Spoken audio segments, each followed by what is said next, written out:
We are not the students of whose person, আমরা যাত্রার ছাত্র নয়। We are the students of the prophet Muhammad সাল্লাল্লাহু আলাইহি ওয়াসাল্লাম, আমরা হচ্ছি নবী মুহাম্মদের ছাত্র। তিনি শিখিয়েছেন, দ্য প্রফেট মুহাম্মদ সাল্লাল্লাহু আলাইহি ওয়াসাল্লাম taught us how to certify, how to sacrifice। তিনি শিখিয়েছেন কিভাবে উৎসর্গ করতে হয় জীবনকে। এর চাইতে ভালো শিক্ষা কেউ প্রদান করতে পারে না। তোমরা হয়তো জানো না, তোমরা জিজ্ঞেস করো তোমাদের বড়দেরকে, তোমাদের বাপদেরকে জিজ্ঞেস করো যে এই পৃথিবীর শ্রেষ্ঠ ব্যক্তিকে, who is the famous, who is the most modern and who is the most greatest, who is the greatest person in this world. If you question the Google, if you question the AI, artificial intelligent and Google will answer to you, the Prophet Muhammad sallallahu alaihi wasallam is the greatest person in this world। পৃথিবীর দামি মহান ব্যক্তি সে। এটা কে বলেছে? Michael H. Heart বলতে বাধ্য হয়েছে। পৃথিবীর তোমার ধর্মের মানুষ যারা পৃথিবীতে সত্যি মানবতাকে মূল্যায়ন করেছে, মানবতা কি জিনিস যারা বোঝে, তারাই মূল্যায়ন করেছে আমরা তার ছাত্র। We are the students of the prophet Muhammad সাল্লাল্লাহু আলাইহি সাল্লাম। আমরা কখনো দেশে ইংরেজ থাকবে আর হিন্দু মানুষ, আমার একটা হিন্দু ভাইকে তারা শাসন করবে, তারা মারবে, অত্যাচার করবে, নিপীড়ন করবে, আর আমি একজন মুসলিম ভাই, আমি একজন মুসলিম, একজন হিন্দু ভাইয়ের কাছ থেকে আমরা চোখের সামনে দাঁড়িয়ে তাকে মার খেতে দেখব। এই ধর্ম আমরা পোষণ করি না, এই মত আমরা পোষণ করি না, এই চিন্তা ভাবনার জীবনযাপন আমরা করি না। পাশে উপবিষ্ট শিক্ষক মণ্ডলী এবং শিক্ষিকাগণ এবং আমার সম্মুখে উপবিষ্ট শ্রদ্ধেয় ছাত্র ছাত্রী বৃন্দ, যারা এখানে উপবিষ্ট হয়েছে আজকের এই মহা দিবসকে কেন্দ্র করে। আমরা জানি এই দিনে 15ই আগস্ট 1947 সালে ব্রিটিশ ইংরেজদের হাত থেকে আমাদের এই দেশকে স্বাধীন করা হয়েছিল। সেই দিনকে লক্ষ্য রেখে আমরা একটু উদযাপন করলাম। পতাকা উত্তোলনের কাজ শেষ করে আমরা কিছুক্ষণ ছাত্রদের সঙ্গে বসেছি, তাদেরকে নৈতিকতা, শিক্ষা, এই সমস্ত বিষয়ে কিছু আলোচনা করার জন্য। আমরা একটু জানতে হবে আমাদেরকে আজকে দিন সম্পর্কে, যে who are the freedom fighters of our country. আমাদের সবার নামগুলো উই শুড নো দেম, তাদেরকে আমাদের জানা দরকার। মোটামুটি সেই ব্যক্তিগুলো, স্বাধীনতা সংগ্রামীদের নাম আমাদেরকে জানতে হবে এবং তাদের সংগ্রামগুলোকে আমাদেরকে we have to know, their fights, their struggle আমাদেরকে জানতে হবে। স্বাধীনতা সংগ্রামের কথা যখনই উঠে আসে, ইতিহাসের কথা যখনই উঠে আসে, আমরা তাদের কথা অবশ্যই স্মরণে আনি। মহান ব্যক্তিগণ যেমন আমরা মহাত্মা গান্ধী, স্বামী বিবেকানন্দ, ক্ষুদিরাম বোস, প্রফুল্ল চাকি, এরকমভাবে বিভিন্ন মহান ব্যক্তিবর্গ, গ্রেট পার্সোনালিটিস, তাদের কথা আমরা স্মরণ করি। ঠিক একই রকমভাবে আমাদেরকে as a Muslim we have to know it, যে আর কারা কারা এই সংগ্রামে, এই স্বাধীনতার সংগ্রামে জীবন দিয়েছে, রক্ত দিয়েছে। সাধারণত আমরা স্কুলে পড়ে থাকি, যে আমি এখানে নিরপেক্ষভাবে কথা বলতে চাইছি একটা বিষয়, সেটা হলো এই যে প্রত্যেকটা ছাত্রদের আমাদের জানা দরকার যে আমরা যাদের নামগুলো শুনছি, এই নামের সঙ্গে আরও কিছু নামও আমাদের জানা দরকার, আরও কিছু ইতিহাসও আমাদেরকে জানতে হবে, যারা এই দেশ সম্পর্কে, দেশকে স্বাধীন করেছে। আমাদের এই দেশ স্বাধীনের পিছনে যেমন নেতাজি সুভাষচন্দ্র বসু আছে, মহাত্মা গান্ধী রয়েছে, তেমনি আমাদের এই দেশে চলে গেছে মাওলানা আবুল কালাম আজাদ। তাদের কথা আমাদেরকে স্মরণ করতে হবে। আমাদের জাতির, আমাদের ধর্মীয়, এখানে কোনো ধর্মীয় বিষয় নাই, ধর্ম বর্ণ নির্বিশেষে সবাইকে নিয়ে আলোচনা, সবাইকে আমরা উই রেসপেক্ট অল, প্রত্যেককে আমরা শ্রদ্ধা করি। তার মাঝখান থেকে কিছু মানুষদেরকে আমরা ইতিহাস থেকে মুছে ফেলেছি, তাদের কথাও যেন আমাদের স্মরণে থাকে। আমরা ইতিহাস থেকে হারিয়ে ফেলেছি মাওলানা হোসাইন আহমদ মাদানিকে, আমরা ইতিহাস থেকে হারিয়ে ফেলেছি হাজি ইমদাদুল্লাহ মুহাজিরে মাক্কিকে, আমরা ইতিহাস থেকে হারিয়ে ফেলেছি রোকেয়া বেগমকে, ইতিহাস থেকে হারিয়ে ফেলেছি মাহমুদ হাসানকে, ইতিহাস থেকে হারিয়ে ফেলেছি বিভিন্ন ওলামাদেরকে। এই দেশের স্বাধীনতার জন্য বিদ্রোহে, আন্দোলনে যারা প্রথম স্থান ধাপ ফেলেছিল, তারা অন্য কেউ নাই।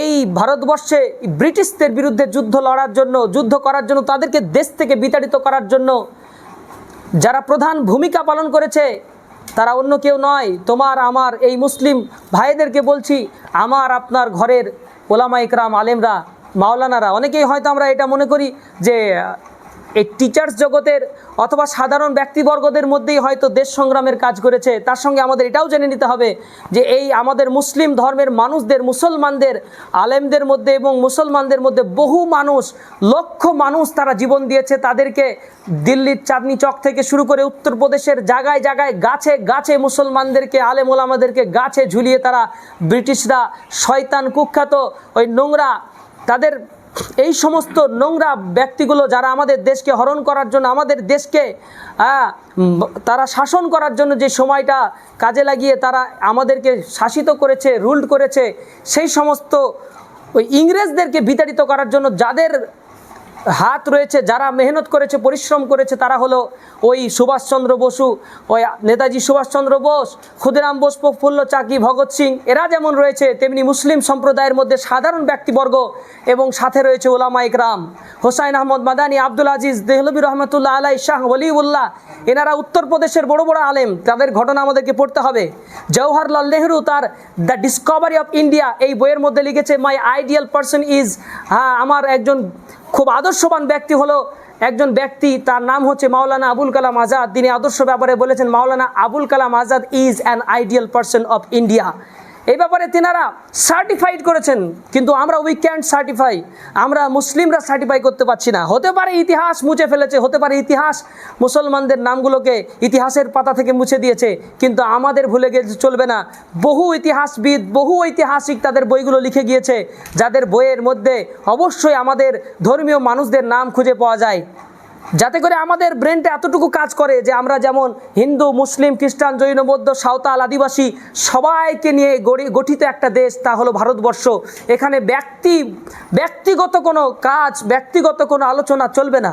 অতএব আলোচনার মধ্যে আমাদের ইতিহাসের মধ্যে আমাদের যেমন নেতাজি সুভাষচন্দ্র বোসের নাম, স্বামী বিবেকানন্দের নাম, ভগৎ সিংয়ের নাম যেমন উঠে আসে, তেমনই উঠে আসা দরকার ছিল ওই সমস্ত ব্যক্তি যারা স্বাধীনতার সংগ্রামে সংগ্রাম করে গেছেন, স্বাধীনতার সংগ্রামে যারা জীবন দিয়েছেন, রক্ত দিয়েছেন, ওই সমস্ত মুসলিম ওলামা, আলেমদের, মাওলানাদের নামগুলো আমাদের ইতিহাসের পাতায় থাকার দরকার ছিল, কিন্তু আমরা তাদেরকে পাইনি, তাদের ব্যাপারে আমরা জানতে পারিনি। এই জন্য আমরা বলবো, কেউ যদি দাবি রাখে যে এই ভারতবর্ষের ইতিহাসে মুসলমানদের কোনো অবদান ছিল না, তাহলে এটা পৃথিবীর ডাহা মিথ্যা কথা, বড় বড় মিথ্যার মধ্যে একটা মিথ্যা কথা হয়ে যাবে। তাহলে কি সেই 1857-তে, আবার সেই 1602-এ যখন 1600-তে এই ইস্ট ইন্ডিয়া কোম্পানি এলিজাবেথের মাধ্যম দিয়ে যখন এই ভারতবর্ষে কাজ শুরু হয়েছিল, সেই সময় কি ভারতবর্ষে কোনো মুসলিম সম্প্রদায় বলে কমিউনিটি কি ছিল না? অবশ্যই ছিল। 1757-তে কি ছিল না? 1857-তে কি ছিল না?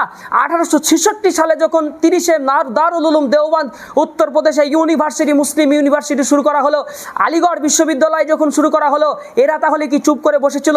We are not the students of whose person, আমরা যাত্রার ছাত্র নয়, we are the students of the prophet Mohammad সাল্লাল্লাহু আলাইহি ওয়াসাল্লাম, আমরা হচ্ছি নবী মোহাম্মদের ছাত্র। তিনি শিখিয়েছেন, দ্য প্রফেট মোহাম্মদ সাল্লাল্লাহু আলাইহি ওয়াসাল্লাম taught us how to certify, how to sacrifice, তিনি শিখিয়েছেন কিভাবে উৎসর্গ করতে হয় জীবনকে। এর চাইতে ভালো শিক্ষা কেউ প্রদান করতে পারে না।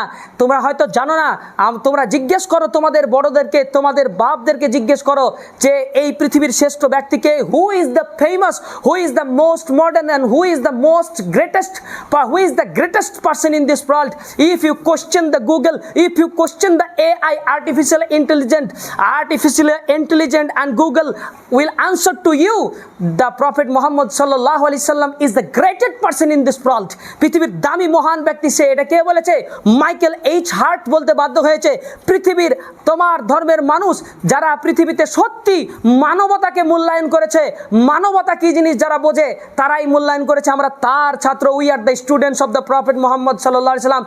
আমরা কখনো দেশে ইংরেজ থাকবে আর হিন্দু মানুষ, আমার একটা হিন্দু ভাইকে তারা শাসন করবে, তারা মারবে, অত্যাচার করবে, নিপীড়ন করবে, আর আমি একজন মুসলিম ভাই, আমি একজন মুসলিম, একজন হিন্দু ভাইয়ের কাছ থেকে আমরা চোখের সামনে দাঁড়িয়ে তাকে মার খেতে দেখব। এই ধর্ম আমরা পোষণ করি না, এই মত আমরা পোষণ করি না, এই চিন্তা ভাবনার জীবনযাপন আমরা করি না। আমাদের চিন্তা ভাবনা হচ্ছে আমরা ভাই ভাই। আমরা ছোটবেলায় স্কুলে যখন পড়েছি তখন আমরা এক বৃন্তে দুইটি কুসুম, হিন্দু মুসলমান, এ লাইনটা তোমরাও যেমন পড়েছো, এ লাইনটা আমরাও পড়েছি। অতএব তোমরা ইতিহাসে ব্রিটিশদেরকে তাড়ানোর জন্য পদক্ষেপ নেবে আর আমরা বাড়িতে বসে বসে থাকবো, আমরা বসে বসে দেখবো, এটা সেই শিক্ষায় শিক্ষিত কিন্তু আমরা নই। অতএব আমরাও ইতিহাসের জন্য আমাদের বহুত সংগ্রাম রয়েছে, ইতিহাসে আমাদের অনেক রক্ত ঝরেছে, ওলামা একরামদেরকে বহুত রক্ত ঝরাতে হয়েছে। মাওলানা মাহমুদুল হাসান দেওবন্দি রহমতুল্লাহ আলাইকে মাল্টার দ্বীপে, কালাপানির দ্বীপে বহু সময় পর্যন্ত বহু ওলামা একরামদেরকে মাল্টার দ্বীপে তাদেরকে আবদ্ধ করে রাখা হয়েছে, তাদেরকে কারাদণ্ডে দণ্ডিত করে রাখা হয়েছিল। তাদের কথা ইতিহাস থেকে ভুলে গেলে চলবে না।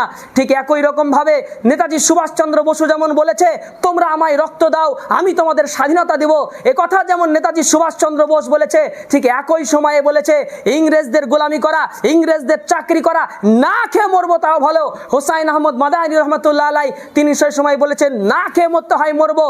10 দিন 20 দিন 1 মাস চুলোয় আগুন না জ্বললেও কোনো যায় আসে না, তবে ব্রিটিশদের কোনো প্রোডাক্ট, ব্রিটিশদের ইস্ট ইন্ডিয়া কোম্পানির কোনো মাল আমরা খাবো না, গ্রহণ করব না।